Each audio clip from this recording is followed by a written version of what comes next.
اوتینا العلم، علم اللہ نے ہمیں دیا، حلم اللہ نے ہمیں دیا، برداشت اللہ نے ہمیں دی۔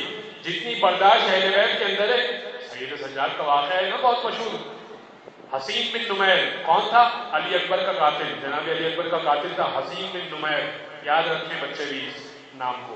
ہوا یہ کہ جناب مختار ثقفی کی کیمپین چلی اور انہوں نے یلغار کی، اور یزید کی طرف سے، یزید تو مارا جا چکا تھا، مر چکا تھا، عبید اللہ ابن زیاد بھاگ چکا تھا کوفے سے، تو حسین بن نمیر چھپتا پھر رہا تھا، یہاں تک کہ وہ کوفہ سے مدینہ آیا، مدینہ سے سید سجاد کے آبائی گاؤں میں گیا، چہرے کو چھپا لیا تھا اس نے، سید سجاد کے پاس گیا۔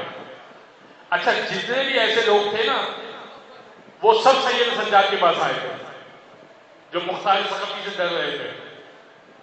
سید سجاد نے اس کو گھر میں پناہ دی، 7 مہینے تک رکھا، 7 مہینے تک۔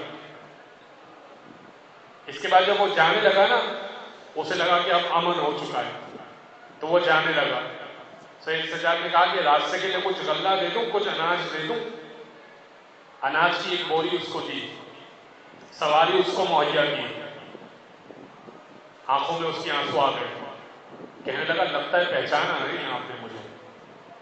سید سجاد کہنے لگے ایک تو میرے پاس علم امامت ہے، دوسرا میں تجھے جانتا بھی ہوں، کیسے بھول سکتا ہوں اپنے بھائی کے قاتل کو، مگر وہ تم تھے، جب ہم آئے تھے تو تم نے کیا مہمان نوازی کی تھی، اور تم آئے ہو تو ہم نے کیا مہمان نوازی کی ہے۔ یہ ہے اہل بیت، یہ ہے سید سجاد کی ذات۔ جیسی برداشت سید سجاد میں ہے، جیسی برداشت اہل بیت میں عام انسان میں نہیں ہو سکتی۔